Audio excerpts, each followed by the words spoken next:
photography. இன்னைக்கு vlog ஒரு cooking vlog. As Valentine's Day தான் next upcoming event ன்றதுனால இன்னைக்கு ஒரு Valentine's Day special recipe தான் பண்ண போறோம். So it's nothing but vanilla panna cotta with strawberry sauce. So panna cotta அப்படிங்கிறது nothing but cooked cream அப்படின்னு சொல்றாங்க. நான் இந்த ரெசிபியை வந்து agar agar யூஸ் பண்ணி தான் பண்ணியிருக்கேன். For vegetarian version gelatin use பண்ணியும் பண்ணலாம். பட் நான் பண்ணது வந்து agar agar யூஸ் பண்ணி தான் பண்ணியிருக்கேன். So இப்போ இந்த vanilla panna cotta with strawberry sauce using agar agar எப்படி பண்ணலாம்ன்றது பார்க்கலாம் வாங்க. So first vanilla panna cotta ஓட ingredients என்னன்னு பார்த்துடலாம். 1.5 cup of heavy whipping cream, half a cup of sugar, 1 cup of whole fat milk, 1 to 1.5 teaspoon of vanilla extract, 1 teaspoon of agar agar powder. So next ingredients வந்து strawberry sauce-க்கு ஸ்ட்ராபெரியோட size வந்து பெருசாக இருக்குது அப்படிங்கிறதுனால ஒரு 15 strawberries எடுத்துக்கிறேன். நீங்கள் ஒரு 20 to 25 strawberries எடுத்துக்கலாம். Water as needed. சுகர் வந்து 1/3 கப். ஸோ இப்போ வந்து இந்த whipping cream, milk and agar agar மூணுத்தையும் ஒன்றா சேர்த்து கலந்து ஒரு 15 minutes வச்சிடலாம். நெக்ஸ்ட் வந்து full fat milk.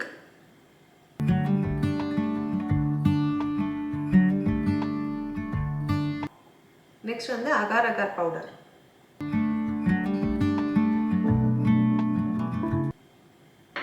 ஸோ இதை வந்து நல்லா விஸ்க் பண்ணி எடுத்துக்கோங்க.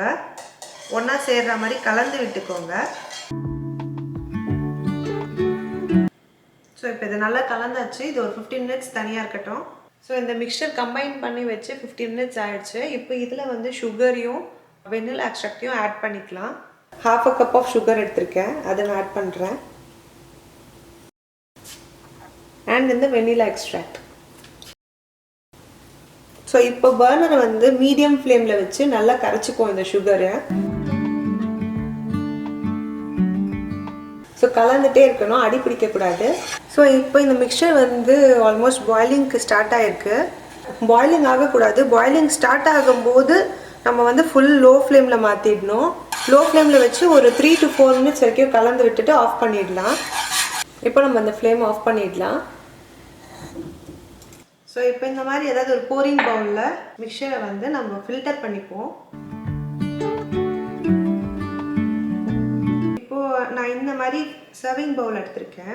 panna cotta வந்து எனக்கு ஸ்லாண்டிங்காக ஃபார்ம் ஆகணும் அப்படிங்கிறதுனால நான் ஸ்லாண்டிங் பொசிஷனில் வைக்கிறேன்.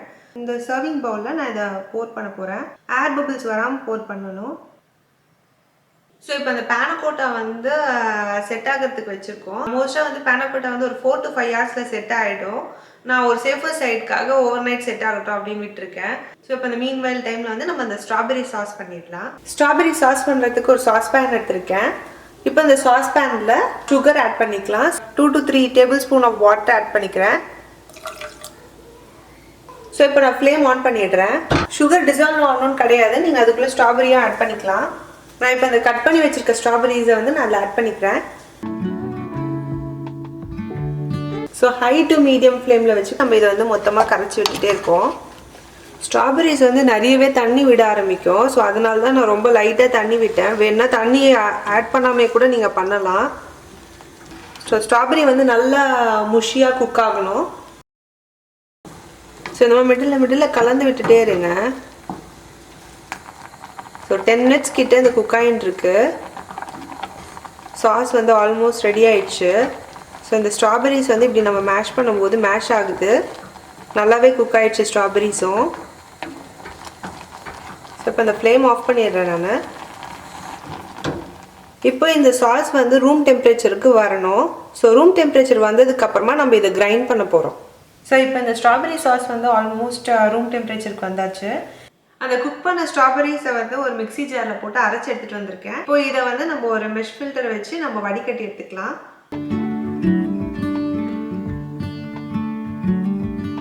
இப்போ இந்த ஸ்ட்ராபெரி சாஸையும் நான் சில் பண்ணுறதுக்காக ரெஃப்ரிஜிரேட்டரில் வைக்க போகிறேன். இன்றைக்கி வந்து நான் ஒரு 2 hours எடுத்து பார்த்தேன். panna cotta வந்து நல்லா பர்ஃபெக்டாக செட் ஆகிடுச்சு. ஸோ நம்ம ஸ்லாண்டிங் பொசிஷனில் ஊற்றணும் இல்லைங்களா, அந்த ஸ்லாண்டிங் பொசிஷனில் அழகாக அப்படியே பர்ஃபெக்டாக நிற்கிது. இதில் வந்து ஸ்ட்ராபெரி சாஸ் ஃபில் பண்ணிவிட்டு இதை வந்து திருப்பி சில்லிங்க்கு வைக்க போகிறேன்.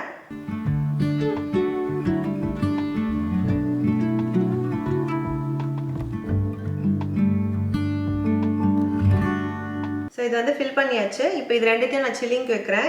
ஸோ பாருங்கள் எவ்வளோ பர்ஃபெக்டாக இருக்குன்னுட்டு. பாதி ஒயிட் அண்ட் பாதி ரெட் கலரில். இதை வந்து நம்ம டீமோல்ட் பண்ணி பார்ப்போம். ஸோ டீமோல்ட் பண்ணுறதுக்கு முன்னாடி ஒரு ஷார்ப் நைஃப் இருந்ததுன்னா ஓரம் வந்து லைட்டாக எடுத்து விட்டுருங்க.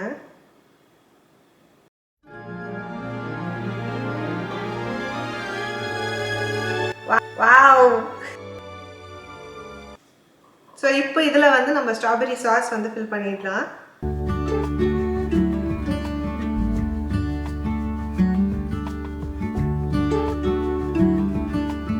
ஸோ ஸ்ட்ராபெரிஸ் இருந்ததுன்னா இந்த ஸ்ட்ராபெரிஸை வந்து ஸ்லைஸ் அவுட் பண்ணி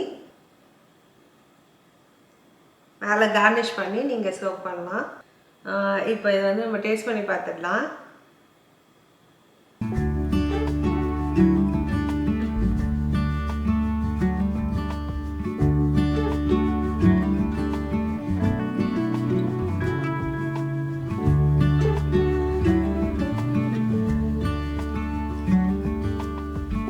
எக்ஸலண்ட்டாக இருக்கு.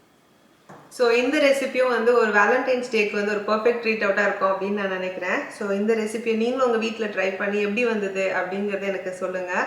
Hope you all like this video. So இந்த மாதிரி ஒரு இன்ட்ரெஸ்டிங்கான வீடியோவில் உங்களை நான் நெக்ஸ்ட்டு சந்திக்கிறேன். அண்டில் தென் நன்றி வணக்கம் ஃப்ரம் ரேவதி.